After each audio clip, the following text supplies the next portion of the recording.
The summer sun was relentless, beating down on us as we emptied the last of the old furniture onto the front lawn. The house we'd lived in for nearly a decade was overdue for some serious renovation, and my wife, Emily, had been adamant that this summer would be the perfect time to do it. Our goal was simple: strip the place down, get rid of all the old, and make room for the new. It felt symbolic in a way, like shedding an old skin. By late afternoon, we'd moved everything out except for the old tattered sofa that had seen better days. It was a beast of a thing, too heavy for its own good, with one leg perpetually wobbly. Emily suggested we leave it out for the trash, as we had no intention of bringing it back in. I agreed, though a part of me felt a strange attachment to the ugly thing. Maybe it was the memories tied to it, the countless nights spent watching movies together, or the lazy Sundays where we just lounge around doing nothing. As I bent down to grab the leg of the sofa, it broke off in my hand, the wood dry and brittle. I cursed under my breath and began pushing the sofa toward the door. Emily had gone inside to grab some water, so it was just me and the sofa, alone in the empty living room. The old fabric scraped against the floor as I shoved it through the hallway, making a mental note to never put off renovations this long again. The sofa slid easily enough across the hardwood, and I was almost out the door when something caught my eye, a small, white object tumbling out from the underbelly of the sofa as I gave it one final shove. At first, I thought it was just some old scrap of paper or fabric, but as I moved closer, the pungent smell hit me. I recoiled instinctively, my face wrinkling in disgust. Bending down, I saw what it really was, and my heart skipped a beat: a large, old, and very used condom. The sight of it made my stomach churn. It was filthy, yellowed with age, and the smell that clung to it was almost unbearable. My mind raced as I stared at it, a flood of questions crashing into me. Where did it come from? How long had it been there? My heart pounded in my chest as I realized the implications, a cold sweat breaking out on my forehead. There was no way this was mine. I would have remembered something like this. It had been lying there for a long time, maybe years, hidden within the depths of that damned sofa. A chill ran down my spine as I glanced back toward the house, where Emily was still inside, blissfully unaware. The last thing I wanted was for her to come out and see this, to have to explain what I had just found. My mind was spinning, trying to make sense of it all. The obvious conclusion was staring me in the face, but I couldn't accept it. I refused to believe it. There had to be another explanation. There had to be. I quickly looked around, making sure no one was watching, and scooped up the disgusting relic with a stick, throwing it into the trash can outside. My heart was racing as I tried to act normal, suppressing the rising tide of suspicion and anger that threatened to overwhelm me. I couldn't let Emily see that something was wrong, not until I knew more. The rest of the afternoon was a blur. Emily came back out with 2 bottles of water, smiling and laughing about how we were finally getting rid of the old junk. I forced a smile, doing my best to act like everything was fine, but my mind was elsewhere, turning over every possible scenario, every potential explanation. That night, after the last of the furniture had been hauled away and we'd collapsed into bed, I lay awake, staring at the ceiling. Emily was sound asleep beside me, her breathing slow and steady, but I couldn't find any peace. My thoughts kept returning to that condom, to the questions it raised. Had someone else been in our home? Had she been unfaithful to me? The thought was like a knife in my gut, twisting deeper with every passing second. Emily had always been a wonderful wife, loving, supportive, and faithful, or so I had always believed. But now, doubt had wormed its way into my mind, and I couldn't shake it. The next day, I was still in a daze, going through the motions of our renovation project with a smile plastered on my face, but inside I was unraveling. I decided I needed to know the truth, but I couldn't confront Emily without more evidence. I needed proof, something concrete that would either confirm my worst fears or put them to rest. That's when the idea struck me. Cameras. I could install a few hidden cameras around the house, in places where Emily wouldn't notice. If there was something going on, I'd catch it on tape. It felt wrong, sneaky, but what choice did I have? I couldn't just ignore what I'd found. So, a few days later, I told Emily I was going to the hardware store to pick up a few things for the renovation. In reality, I went to an electronics store on the other side of town and bought several small, discreet cameras, the kind that could be hidden in plain sight. That night, while Emily was in the shower, I set them up around the house. One in the living room, one in the bedroom, and one in the hallway. It was a violation of her privacy. I knew that, But I couldn't let it go. I had to know.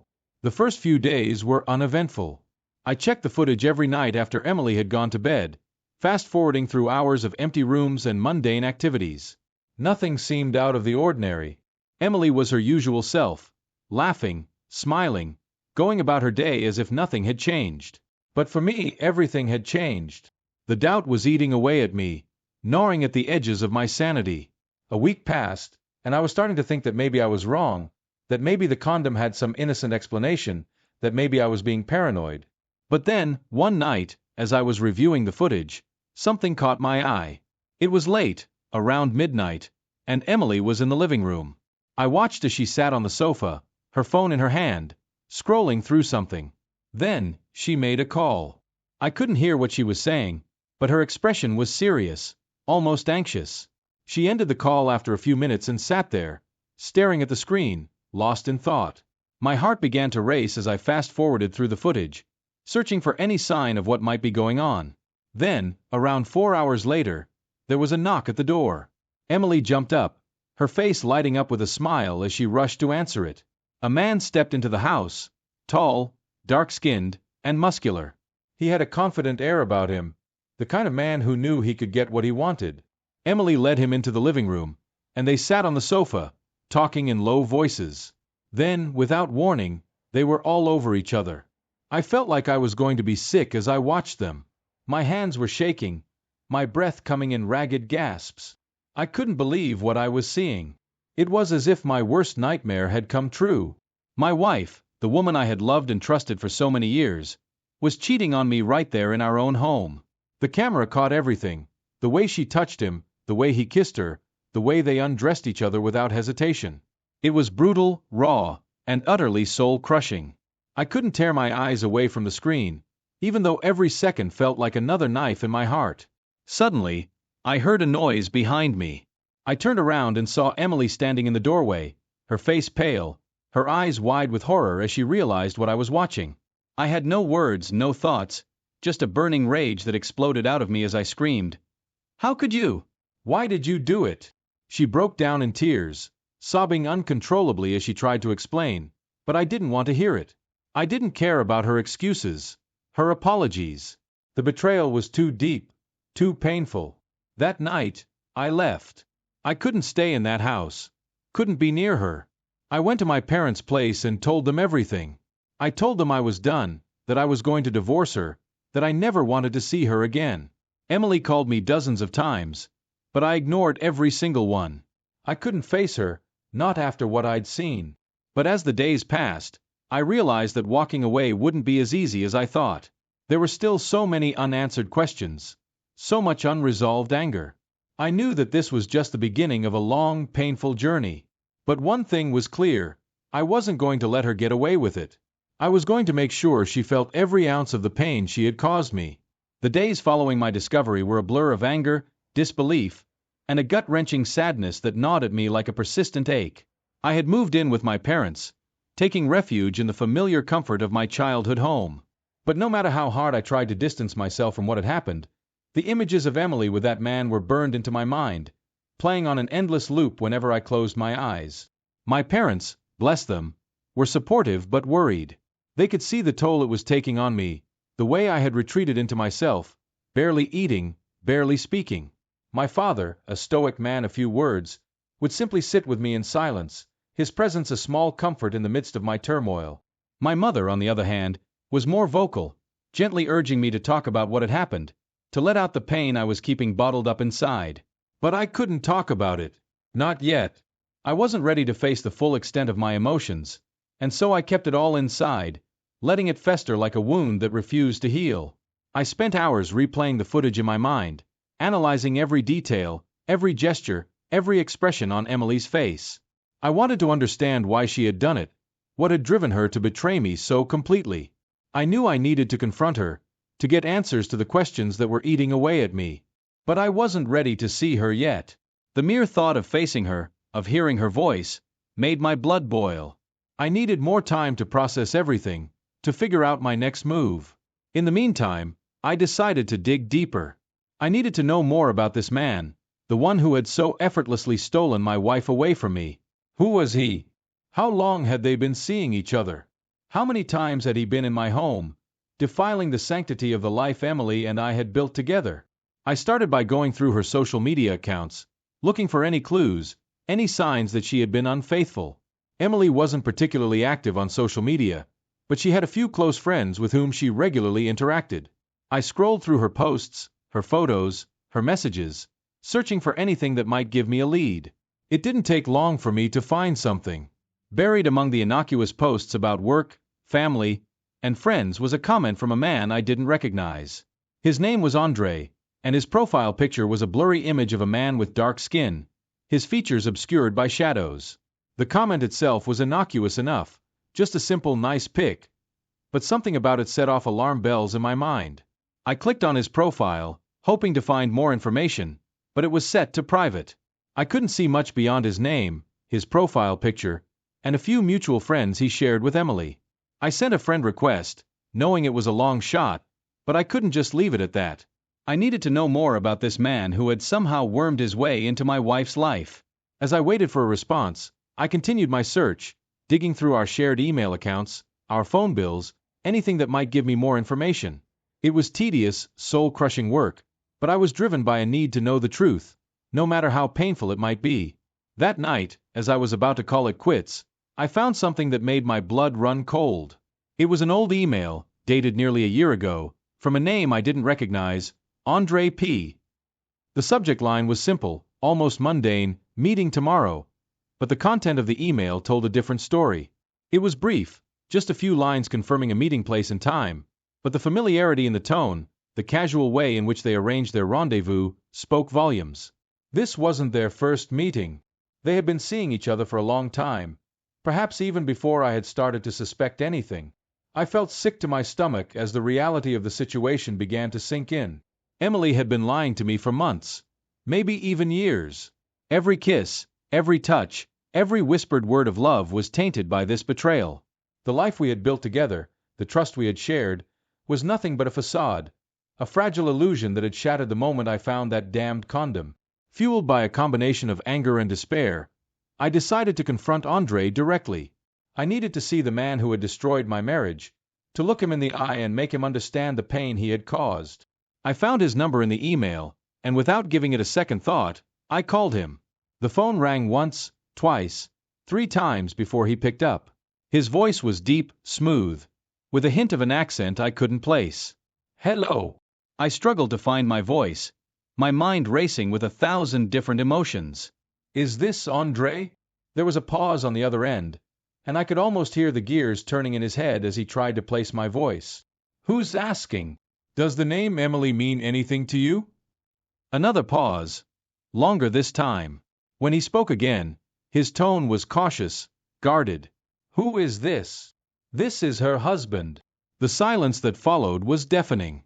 I could almost hear his heart skip a beat as he realized who I was and what this call was about. For a moment, I thought he might hang up, but then he spoke again, his voice tight with tension. "What do you want?" "What do I want?" I repeated, my voice trembling with barely suppressed rage. "I want to know why. Why her? Why my wife? What the hell were you thinking?" There was a long silence, and when he finally spoke, his voice was calm, almost resigned. "Look, man, I didn't know she was married at first. She told me she was separated, that you two were done. By the time I found out the truth, I was already in too deep." His words hit me like a punch to the gut. I wanted to scream, to shout at him, to call him a liar, but deep down, I knew he was telling the truth. Emily had lied to him just as she had lied to me. "And you just went along with it?" I spat. "You didn't think to check? To make sure she wasn't lying to you? Would it have mattered?" He shot back, his voice suddenly hard. "You think I was the only one? You think she was some innocent victim? She wanted it just as much as I did. Maybe even more." His words hung in the air like a toxic cloud, suffocating me with their bitterness. I wanted to deny it, to reject everything he was saying, but I couldn't. The evidence was there, staring me in the face. Emily had wanted this. She had chosen to betray me, to lie to me, to deceive me. I hung up the phone, my hands shaking with a mix of anger and despair. I had my answers, but they brought me no comfort, no closure. If anything, they only deepened the wound, making it impossible to see a way forward. That night, I didn't sleep. I sat in the dark, staring at the wall, my mind spinning with thoughts of revenge, of retribution. I wanted to hurt them both, to make them feel the same pain they had inflicted on me. But as the hours ticked by, the anger slowly gave way to something else, a cold, hard resolve. I wasn't going to let this destroy me. I wasn't going to let them win. Emily had betrayed me, but I wasn't going to give her the satisfaction of seeing me broken. I would fight back, but not in the way she expected. I would hit her where it hurt the most. Her reputation, her standing in the community, her very sense of self. The next day, I began to put my plan into action. It wasn't going to be easy, and it wasn't going to be quick, but I was patient. I would wait, I would watch, and when the time was right, I would strike. Emily wouldn't know what hit her. The days passed in a haze of calculated coldness. I was back at the house, sleeping in the guest room, avoiding Emily as much as possible. The tension between us was palpable, like a live wire, sparking every time we were in the same room. She had tried to talk to me, to apologize, to explain, but I shut her down every time. I wasn't ready to hear her lies, her excuses. Not yet. I had something else in mind.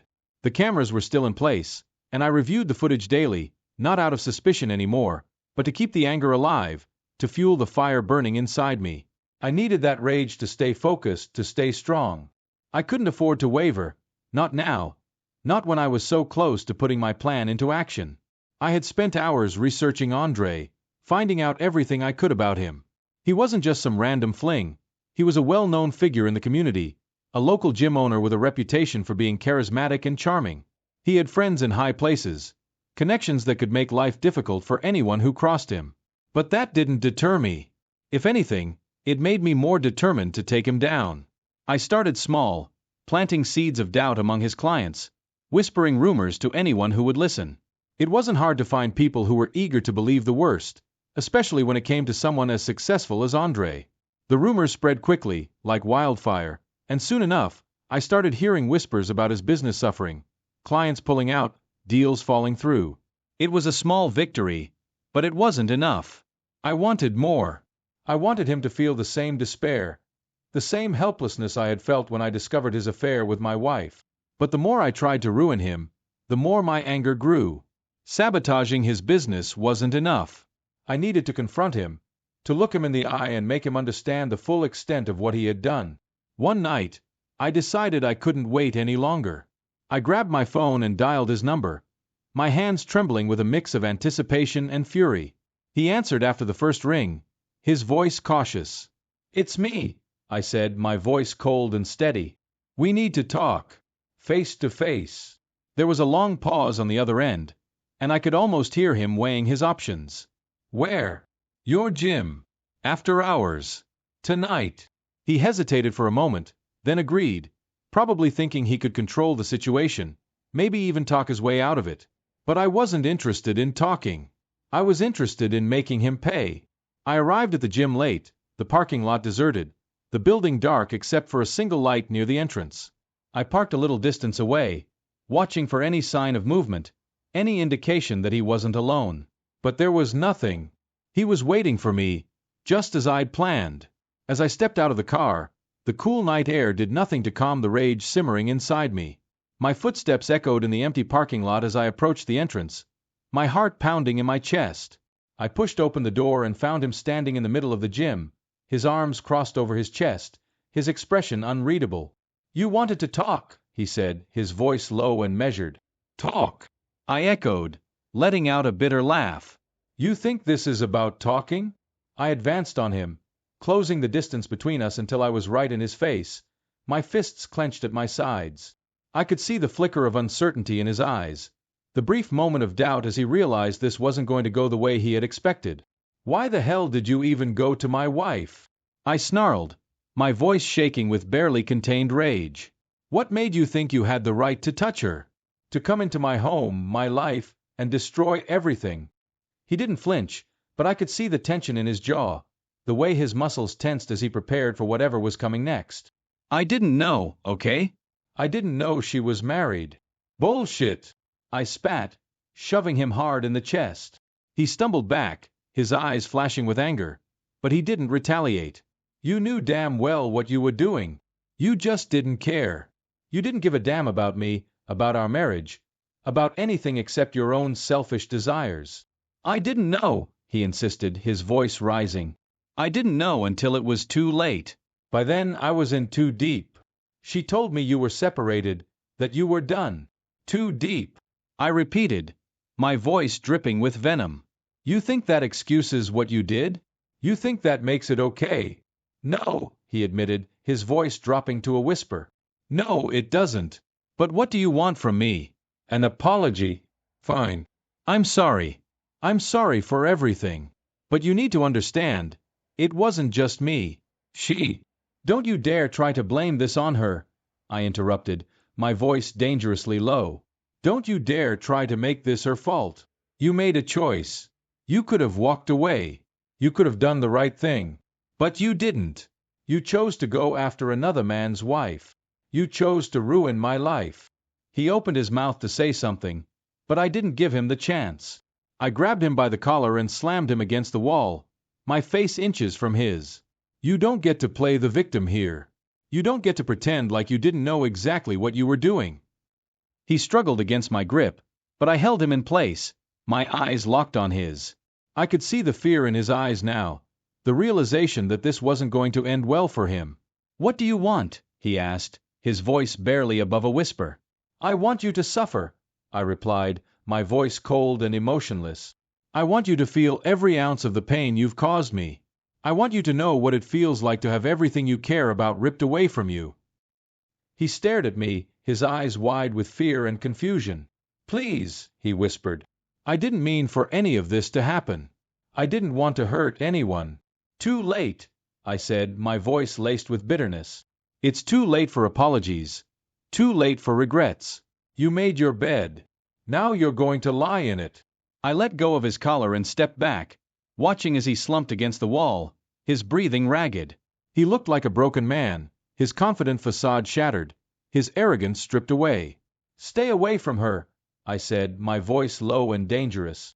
If I ever see you near her again, if I even hear your name in connection with hers, I will destroy you. Do you understand? He nodded, his eyes filled with a mix of fear and resignation. I understand. Without another word, I turned and walked out of the gym, leaving him behind. The night air hit me like a slap in the face, but it did nothing to cool the burning anger inside me. I had confronted him. I had made him see the error of his ways, but it wasn't enough. It would never be enough. As I drove home, my mind was a whirlwind of thoughts and emotions. The confrontation had been cathartic, but it had also left me feeling hollow, empty. I had expected to feel some sense of satisfaction, some relief, but all I felt was a deep, aching void where my marriage, my life, had once been. I pulled into the driveway and sat in the car for a long time, staring at the darkened windows of the house. Emily was inside, probably asleep, blissfully unaware of what I had just done. I didn't want to see her, didn't want to face the reality of what my life had become. But I knew I couldn't avoid it forever. Eventually, I would have to confront her, to decide what the future held for us, if there was even a future left to salvage. But not tonight. Tonight, I would sleep. And tomorrow, I would decide what came next. The following morning dawned gray and overcast, a stark contrast to the blazing heat of the previous days. It felt like the world itself had dimmed, matching the turmoil inside me. I dragged myself out of bed, every muscle aching with the weight of everything that had happened. Sleep had been elusive, and when it finally came, it was fitful, filled with nightmares of betrayal and anger. Emily was in the kitchen when I walked in, her back to me as she prepared breakfast. The smell of coffee filled the room, but it did nothing to lift my spirits. She was humming softly to herself, a tune I vaguely recognized but couldn't place. It was a small, ordinary moment, one that had once brought me comfort. Now, it felt alien, almost surreal, like a scene from someone else's life. She turned as she heard me approach, her smile faltering as she saw the look on my face. "Good morning," she said cautiously, searching my eyes for some sign of how I was feeling. I didn't respond. Instead, I grabbed a cup from the cupboard and poured myself some coffee, avoiding her gaze. The silence between us was thick, heavy with unspoken words and unresolved tension. "Did you sleep well?" she asked, her voice tentative. "Fine," I lied, taking a sip of the bitter coffee. It tasted like ash in my mouth, but I forced it down anyway. Emily watched me for a moment, then sighed, setting down the spatula she was holding. "We need to talk, Jake. We can't keep going on like this." I set my cup down with a little more force than necessary, the clatter echoing in the quiet kitchen. "Talk," I echoed, my voice sharp. "Now you want to talk?" She flinched at the tone, but she didn't back down. "Yes, I want to talk. We can't ignore what's happened. We need to figure out where we go from here." "Where we go from here?" I repeated, incredulous. "You really think there's a we after everything that's happened?" She bit her lip, her eyes welling up with tears. "I'm sorry, Jake. I'm so sorry. I never meant to hurt you. I never wanted any of this to happen. But it did happen, didn't it?" I shot back, my voice rising. "You made a choice, Emily. You chose to betray me, to lie to me, to sleep with another man in our home, in our bed. And now you want to talk? Now you want to figure out where we go from here." She wiped at her eyes, trying to hold back the tears that were now spilling over. "I know I messed up. I know I hurt you. But I still love you, Jake. I never stopped loving you." "Love?" I laughed bitterly, shaking my head. "You don't do what you did to someone you love. You don't destroy everything we had, everything we built together, for a fling." "It wasn't a fling," she whispered, her voice barely audible. Her words hit me like a punch to the gut, and for a moment, I couldn't breathe. "What do you mean it wasn't a fling?" She looked down at the floor, her hands trembling as she spoke. "It wasn't just a one-time thing. It was more than that."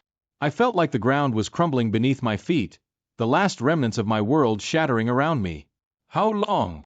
I demanded, my voice trembling with rage. "How long has this been going on?" She hesitated, then whispered, "Almost a year." A red haze of fury clouded my vision. A year. For an entire year, she had been lying to me, deceiving me, while I lived in blissful ignorance. I had been a fool, blind to the signs, oblivious to the truth that had been right in front of me all along. "A year," I repeated, my voice hollow. "A whole goddamn year." "Jake, please," she begged, stepping closer, reaching out to me. "I'm sorry. I know it doesn't make it right, but I was confused. I was lost. I didn't know what I wanted, and I made a terrible mistake. But I want to fix this. I want to make things right between us." I stepped back, avoiding her touch, the anger boiling over once more. "Fix this? How do you expect to fix this, Emily? How do you expect to fix a marriage that you've spent the last year destroying?" She sobbed, her shoulders shaking with the force of her emotions. "I don't know. I don't know how to fix it, but I want to try. I'm willing to do whatever it takes, Jake. I'll go to therapy. I'll do anything. Just, please, don't give up on us." For a moment, I was tempted to soften, to let her words reach me. But the images of her and Andre, the memories of her lies, were too fresh, too raw. I couldn't just forgive and forget. I wasn't ready to move on. "I can't," I said finally, my voice cracking with the weight of my emotions. "I can't just pretend this didn't happen. I can't just go back to the way things were. You've broken something, Emily. Something that can't be fixed." Her face crumpled as she sank to the floor, sobbing uncontrollably. "Please, Jake," she whispered between sobs. "Please don't leave me. I'll do anything." But I couldn't stay. I couldn't bear to look at her, to see the woman I had loved reduced to this. I turned and walked out of the kitchen, the sound of her cries echoing in my ears as I made my way to the door. As I stepped outside, the cool air hit me, clearing my head. I needed to get away, to think, to figure out what I was going to do next. The plan I had been formulating for days now seemed less satisfying, less complete. Destroying Andre's reputation, confronting him in the gym, it had all been part of the plan, but it hadn't brought me the closure I had hoped for. I got into my car and drove aimlessly for hours, the roads blurring together as I replayed the events of the past few days in my mind. Every turn I took brought me no closer to an answer, no closer to peace. I was adrift, lost in a sea of anger and despair, with no land in sight. Eventually, I found myself parked outside a small bar on the outskirts of town, the neon sign flickering in the fading light. I hadn't planned to come here, hadn't even realized where I was going until I saw the sign. But now that I was here, I couldn't turn back. I walked into the dimly lit bar, the smell of stale beer and cigarette smoke filling my nostrils. The place was nearly empty, just a few locals nursing their drinks at the bar. I took a seat in a corner booth, away from the others, and ordered a drink, hoping it would numb the pain that was tearing me apart. The bartender brought me a whiskey, neat, and I downed it in one gulp, the burn in my throat a welcome distraction from the turmoil in my mind. I ordered another, then another, letting the alcohol work its way through my system, dulling the sharp edges of my anger, my grief. As I sat there, staring into the amber liquid, I realized I couldn't do this alone. I couldn't keep all this pain, all this anger bottled up inside me. I needed to talk to someone who would understand, who wouldn't judge me for the thoughts that were swirling in my head. I pulled out my phone and scrolled through my contacts, stopping at the name of my best friend, Mark. He had been there for me through thick and thin, always ready with a joke or a word of advice. But could I tell him this? Could I really lay all of this on him? I hesitated for a moment, then pressed the call button. The phone rang twice before he picked up. "Jake? What's up, man?" Mark's voice was cheerful, but I could hear the concern in it, the underlying worry that had been there since I first told him about the situation. "Mark, I need to talk," I said, my voice barely above a whisper. "Sure, buddy. Where are you?" I gave him the name of the bar, and he promised to be there in 20 minutes. As I hung up, I felt a small weight lift off my shoulders. I didn't know if talking to Mark would help, but it was a start. True to his word, Mark walked into the bar 20 minutes later, his tall frame and easy smile a welcome sight in the dim light. He spotted me immediately and made his way over, sliding into the booth across from me. "You look like hell," he said, his tone half joking, half serious. I let out a bitter laugh. "Yeah, well, I feel like it too." Mark ordered a beer, then leaned back in the booth, his eyes studying me. "So, what's going on? Last time we talked, you said you were planning to confront the guy. Did you?" "Yeah, I did," I said, running a hand through my hair. "It didn't go exactly as planned." Mark raised an eyebrow. "What happened?" I told him everything. The confrontation, Andre's pathetic excuses, the hollow feeling that had followed. Mark listened quietly, his expression serious, his beer untouched in front of him. "And now I don't know what to do," I finished, my voice cracking. I thought confronting him would help, but it didn't. I thought ruining his life would bring me some kind of closure, but it didn't. Nothing has changed, Mark. I'm still just as angry, just as lost. Mark was silent for a moment, then he leaned forward, his eyes locked on mine. "Jake, listen to me. You've been through hell, man. What you're feeling right now, it's normal. But you can't let it consume you. You can't let this define you." "Then what am I supposed to do?" I asked, my voice desperate. "How do I move on from this?" Mark sighed, running a hand through his hair. "I don't know, Jake. I wish I had the answers. But I do know this. You can't do this alone. You need help, man. Whether it's from me, from a therapist, from whoever, you need to talk to someone. You need to get this out before it eats you alive." I nodded, his words sinking in. He was right. I couldn't keep this bottled up any longer. I needed to talk, to find a way to heal, to move forward, even if it felt impossible right now. "Thanks, Mark," I said, my voice thick with emotion. "I don't know what I'd do without you." He smiled, clapping me on the shoulder. "You don't have to do this alone, Jake. We'll get through this together, okay?" I nodded again, a small flicker of hope igniting in my chest. It was a long road ahead, but for the first time since this nightmare began, I felt like maybe, just maybe, I could find my way through it. The weeks that followed were a blur of half-hearted attempts at normalcy. I moved back into the house, but things between Emily and me were far from settled. We existed in a state of limbo, a marriage in name only.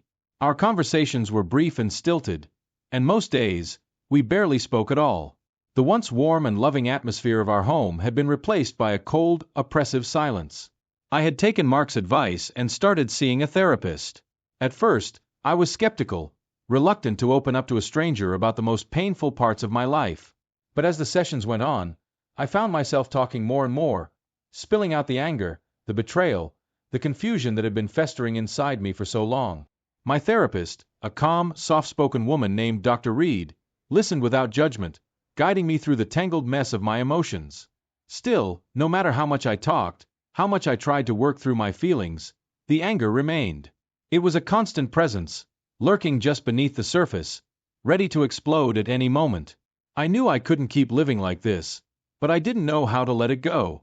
Every time I looked at Emily, every time I saw her in the house, the memories came rushing back.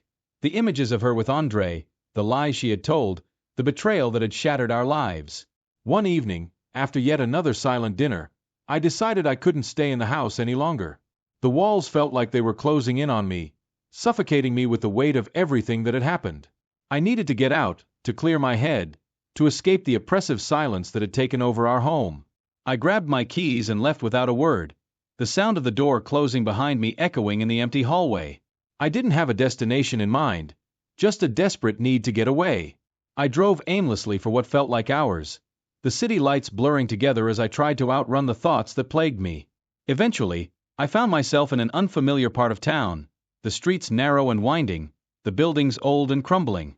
It was the kind of place you didn't go after dark, but I didn't care. I parked the car and got out, walking aimlessly through the empty streets, my hands shoved deep into my pockets. As I wandered, I thought about everything that had led me to this point. The discovery of the condom, the confrontation with Andre, the countless sleepless nights filled with anger and despair. It all seemed so surreal, like something out of a nightmare that I couldn't wake up from. I turned a corner and found myself in front of a small, dingy bar. The neon sign flickered weakly, casting an eerie glow on the cracked pavement. Without thinking, I pushed open the door and stepped inside. The bar was dimly lit, the air thick with the smell of stale beer and cigarette smoke. A few patrons sat hunched over their drinks at the bar, their faces hidden in the shadows. I made my way to a corner booth, away from the others, and ordered a whiskey. The bartender, a grizzled man with a face that had seen better days, brought me my drink without a word. I downed it in one gulp, the burn in my throat a welcome distraction from the chaos in my mind. I ordered another, then another, letting the alcohol numb the pain that had become my constant companion. As I sat there, staring into the amber liquid, I felt the anger bubbling up inside me again. It was a familiar feeling, one I had tried to suppress, but now it was too strong to ignore. I thought about Emily, about Andre, about the life that had been taken from me. The urge to lash out, to make someone pay for what I had lost, was overwhelming. Before I knew it, I was out of my seat, my hands clenched into fists as I made my way to the bar. The grizzled bartender looked up at me, his eyes narrowing as he saw the expression on my face. "You okay, buddy?" he asked, his voice gruff. I ignored him, my focus narrowing to the man sitting at the end of the bar. He was slumped over his drink, his clothes rumpled, his hair unkempt. There was something about him, something that reminded me of Andre, the way he held himself, the arrogance in his posture. It was irrational, I knew that, but in my state, it didn't matter. Without thinking, I grabbed the man by the collar and yanked him off his stool, slamming him against the bar. The other patrons jumped to their feet, the bartender shouting at me to stop, but I didn't care. All I could see was Andre's face. All I could feel was the rage that had been building inside me for weeks. "Why the hell did you even go to my wife?" I shouted, my voice shaking with fury. "What made you think you had the right to touch her?" The man's eyes were wide with fear, his hands scrambling to free himself from my grip. "I don't know what you're talking about, man. Let me go." But I didn't let go. I tightened my grip, my vision narrowing to a single point, my thoughts consumed by the need to make someone pay. "I trusted her," I shouted, my voice hoarse with emotion. "I loved her. And you just took it all away." "Please," the man begged, his voice trembling. "You've got the wrong guy." For a moment, his words penetrated the fog of rage that had consumed me. I looked into his eyes, really looked at him, and realized with a jolt that he wasn't Andre. He wasn't anyone I knew. He was just some poor bastard who had been in the wrong place at the wrong time. I let go of him, stumbling back as the realization hit me. What the hell was I doing? What had I become? The man crumpled to the floor, gasping for breath, his eyes filled with terror. The bartender was yelling at me to get out, his voice barely registering in my daze.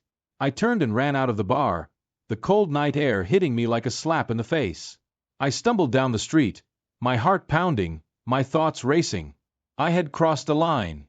I had let the anger take control, and I had nearly destroyed an innocent man because of it. I felt sick to my stomach, disgusted with myself for what I had done, for what I had become. I had to get out of here. I had to go somewhere, anywhere, where I could think, where I could try to figure out what the hell I was going to do next. Without thinking, I pulled out my phone and dialed Mark's number. He answered on the second ring, his voice groggy with sleep. "Jake? What's going on? It's the middle of the night." "I messed up, Mark," I said, my voice trembling. "I really messed up." There was a pause on the other end. Then Mark's voice, filled with concern. "Where are you? I'll come get you." I gave him my location, barely aware of the words coming out of my mouth. All I knew was that I needed to get away, that I needed someone to help me before I did something I couldn't take back. 20 minutes later, Mark pulled up beside me in his car. He didn't say anything as I climbed into the passenger seat, his expression serious. He just started driving, the silence between us heavy with unspoken words. We drove for what felt like hours, the city lights blurring together as Mark navigated the empty streets. I didn't know where we were going, and I didn't care. All I knew was that I needed to get away from everything. From Emily, from the house, from the anger that was consuming me. Eventually, Mark pulled into the parking lot of a small motel on the outskirts of town. The neon sign flickered weakly, casting a sickly glow on the cracked pavement. "Come on," Mark said, getting out of the car. "You need to rest." I followed him inside, the smell of stale cigarettes and cheap cleaning products assaulting my senses. Mark got us a room, and we made our way down the narrow hallway, the carpet threadbare and stained. The room was small and dingy, the bedspread faded and the furniture worn. But it didn't matter. All I wanted was to collapse and forget everything, if only for a little while. Mark sat down on the edge of the bed, watching me carefully. "Do you want to talk about it?" I shook my head, unable to find the words to explain the mess in my mind. I was too tired, too overwhelmed, to make sense of anything. Mark didn't push. He just nodded and handed me a glass of water. "Drink this. You need to stay hydrated." I took the glass and downed it, the cool liquid soothing my parched throat. I could feel the exhaustion creeping in, my limbs heavy, my thoughts sluggish. Mark helped me lie down, pulling the scratchy blanket over me. "Get some rest, Jake. We'll figure this out tomorrow." As I lay there, staring up at the cracked ceiling, I felt a small measure of peace. For the first time in weeks, the anger was receding, leaving behind a deep, aching sadness. I didn't know what the future held, didn't know how I was going to move forward. But at least for tonight, I wasn't alone. I closed my eyes and let the exhaustion take over, drifting off into a troubled sleep filled with dreams of what had been and what might never be again. I woke up the next morning to the sound of Mark rummaging through a plastic bag. The smell of greasy breakfast sandwiches and burnt coffee filled the small motel room, but I didn't have much of an appetite. My head was pounding, a dull ache that matched the heaviness in my chest. "Morning," Mark said, his voice cautious. He placed a cup of coffee and a sandwich on the nightstand beside me, then sat back down in the chair by the window, watching me carefully. I grunted in response, rubbing my eyes as I tried to shake off the remnants of sleep. The events of the night before came rushing back to me, and a wave of shame washed over me. I'd lost control. I'd let the anger consume me, and I'd nearly hurt an innocent man because of it. "You should eat," Mark said, breaking the silence. "It'll help with the hangover." I nodded, picking up the coffee with trembling hands. I took a sip, wincing at the bitter taste, but grateful for the warmth. "Thanks," I muttered, "not just for the coffee, but for everything." Mark didn't need to say anything. His presence alone was grounding me, keeping me from slipping further into the abyss. After a few minutes of silence, I forced myself to speak. "I don't know what happened last night," I admitted, my voice barely above a whisper. "It's like I wasn't myself. I saw that guy, and all I could think about was Andre. I just wanted to hurt someone. Anyone." Mark leaned forward, his expression serious. "Jake, you've been through hell. It's not surprising that you're angry. But you can't let that anger control you. It'll destroy you, man." I know, I whispered, feeling the weight of his words. I know it will. But I don't know how to stop it.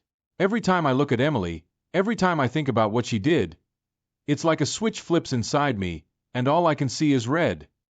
Mark didn't say anything right away, just nodded, letting me spill out the thoughts that had been eating away at me for weeks. It felt like I was standing at the edge of a cliff, teetering on the brink of something I couldn't come back from. And if I fell, if I let myself fall, I wasn't sure who I would be on the other side. I don't know what to do, I finally said, my voice breaking. I don't know how to move past this. How do you forgive someone who's done something like that? How do you ever trust them again? Mark let out a slow breath, rubbing the back of his neck. I don't have the answers, Jake. But I do know this. You've got to make a choice. You can either let this consume you, or you can try to find a way to move forward. And that doesn't necessarily mean forgiving her or staying with her. But you've got to figure out what you want, for yourself. His words hung in the air, the truth of them settling deep in my gut. I knew he was right. I couldn't keep living in this limbo, stuck between the life I had lost and the future I was too scared to face. But figuring out what I wanted, that was the hard part. Because no matter how angry I was, no matter how much I felt betrayed, part of me still loved Emily. And that was the most painful thing of all. I don't want to be this person, I confessed, staring down at the coffee cup in my hands. This angry, bitter person. That's not who I am. Or at least, it's not who I used to be. Mark reached over and gave my shoulder a reassuring squeeze. Then don't be. You're still in control, Jake. You can still decide who you want to be, how you want to handle this. And I'll be here, whatever you decide. I nodded, swallowing hard against the lump in my throat. Thanks, Mark. I don't know what I'd do without you. You don't have to do it without me, he said, his voice firm. We'll figure it out, one step at a time. We sat in silence for a while longer, the only sound the faint hum of traffic outside the motel. For the first time in weeks, I felt a glimmer of hope, a small light in the darkness that had been suffocating me. I wasn't out of the woods yet, not by a long shot. But maybe, just maybe, I could find a way through this. After a while, Mark stood up and grabbed his keys. Come on, he said, tossing them to me. Let's get out of here. Go for a drive, clear our heads. I caught the keys, surprised. Where to? Anywhere, he shrugged. Someplace with a good view and no people. We don't have to talk if you don't want to. Just get away for a bit. It wasn't much of a plan, but it was something. And right now, I needed something, anything, to distract me from the chaos inside my head. So I nodded, grabbed my jacket, and followed him out the door. We drove for a long time, the city slowly giving way to open fields and winding country roads. The air was crisp and cool, a welcome relief from the stifling atmosphere of the city. Mark didn't push me to talk, and I appreciated that. He just let me be, his presence a quiet comfort as we wound our way through the countryside. Eventually, we found ourselves at the edge of a small lake, the water shimmering in the afternoon sun. We parked the car and got out, walking down to the shore where we could sit and just be. We sat in silence, watching the gentle ripples on the water, the occasional bird skimming across the surface. It was peaceful here, a stark contrast to the turmoil that had taken over my life. For the first time in weeks, I felt like I could breathe. After a while, I found myself speaking, the words spilling out before I could stop them. I don't know if I can ever forgive her, I said, my voice quiet. But I don't know if I can walk away either. We've been together for so long. It's hard to imagine my life without her. Mark didn't say anything, just nodded, letting me work through my thoughts. I hate what she did, I continued. But I also hate the idea of throwing everything away, of letting this be the end of us. Maybe it doesn't have to be, Mark said after a moment. Maybe you don't have to make that decision right now. Give yourself time, Jake. Time to heal, time to figure out what you really want. There's no rush. I nodded, knowing he was right. I didn't have to have all the answers right now. I could take it one day at a time, let myself feel what I needed to feel, and eventually, I'd find my way. As the sun began to set, casting a warm golden glow over the lake, I felt a strange sense of peace settle over me. I wasn't okay, not yet. But maybe, just maybe, I was on the path to getting there. The days that followed were quieter, more introspective. The anger that had consumed me for so long was still there, but it was tempered now, held in check by the conversations I'd had with Mark and the time I'd spent reflecting. I wasn't rushing to any decisions. I was letting myself feel, letting myself think, and trying to figure out what life looked like on the other side of this mess. Emily and I were still living in the same house, but it was more like we were coexisting than anything else. We exchanged polite greetings, the bare minimum needed to keep up appearances, but there was a chasm between us that neither of us seemed to know how to cross. She was giving me space, which I appreciated, but I could see the sadness in her eyes every time she looked at me. It was like she was mourning the death of something precious, something that couldn't be resurrected no matter how much we wanted it to be. One evening, I found myself sitting in the living room, staring at the blank TV screen, lost in thought. The house was eerily silent, the kind of silence that used to be comforting but now felt suffocating. Emily had gone upstairs hours ago, and I had no idea if she was asleep or lying awake like I so often did, plagued by thoughts of what had happened, what we'd become. I couldn't stop thinking about the future. Not just mine, but ours, if there even was an ours anymore. I kept turning it over in my mind, weighing the pros and cons, trying to figure out what I wanted, what I could live with. Part of me wanted to forgive her, to find a way to rebuild what we'd lost. But another part of me, the part that still felt that deep, raw hurt, couldn't imagine ever trusting her again. Could I stay married to someone I no longer trusted? Was love enough to overcome that kind of betrayal? My thoughts were interrupted by the sound of footsteps on the stairs. I looked up to see Emily standing in the doorway, her expression hesitant, almost afraid. She looked tired, worn down by the weight of everything that had happened, and for a moment, I felt a pang of guilt. I wasn't the only one who had been hurting, and as much as I resented her for what she'd done, I couldn't deny that she was suffering too. "Jake," she said softly, her voice breaking the silence that had settled between us. "Can we talk?" I nodded, gesturing for her to sit down. She hesitated for a moment, then crossed the room and sat on the edge of the sofa, as far from me as she could without making it obvious. It was a small thing, but it spoke volumes about the distance between us. "I've been thinking a lot," she began, her voice trembling slightly, "about everything that's happened. About us. And I need to know where we stand." I didn't say anything right away, just looked at her, really looked at her, for what felt like the first time in weeks. She looked so small, so fragile, sitting there with her hands clenched in her lap, her eyes filled with uncertainty. It was hard to reconcile this image with a woman who had betrayed me, who had lied to me for so long. But at the same time, I couldn't ignore the fact that she was still the woman I had loved for years, the woman I had built a life with. "I don't know where we stand," I admitted, my voice quiet. "I'm still trying to figure that out." She nodded, her eyes dropping to the floor. "I understand. I know I've hurt you, Jake, more than I can ever make up for. And I don't expect you to forgive me. Not yet, maybe not ever. But I need you to know. I'm sorry. I'm so sorry for everything." Her words hung in the air, heavy with the weight of all the things we hadn't said to each other. I could hear the sincerity in her voice, could see the remorse in her eyes, but it didn't make the pain go away. It didn't erase what she had done. "I don't know if I can forgive you, Emily," I said, my voice trembling with the effort of keeping my emotions in check. "I don't know if I can ever trust you again." She looked up at me, her eyes glistening with tears. "I understand. I don't deserve your forgiveness, Jake, but I'm willing to do whatever it takes to try and make things right. I'm willing to fight for us if you are." I swallowed hard, the lump in my throat making it difficult to speak. What if I don't know if I want to fight?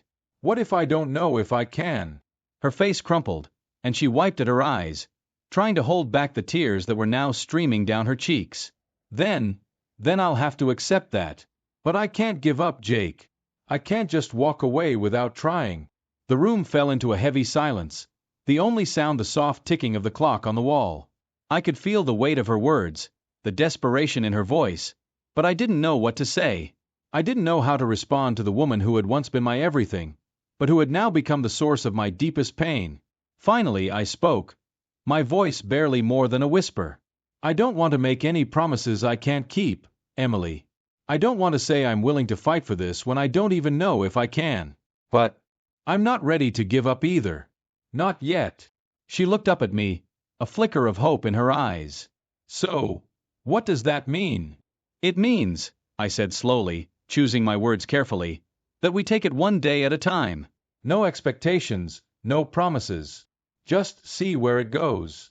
She nodded, a small, tentative smile tugging at the corners of her mouth. I can do that. I'm willing to do whatever it takes, Jake. I want us to be okay again. I want us to find a way back to each other. I looked at her, feeling the pull of conflicting emotions. Anger, love, betrayal, hope. It was a tangled mess, and I knew it wasn't something that could be untangled overnight.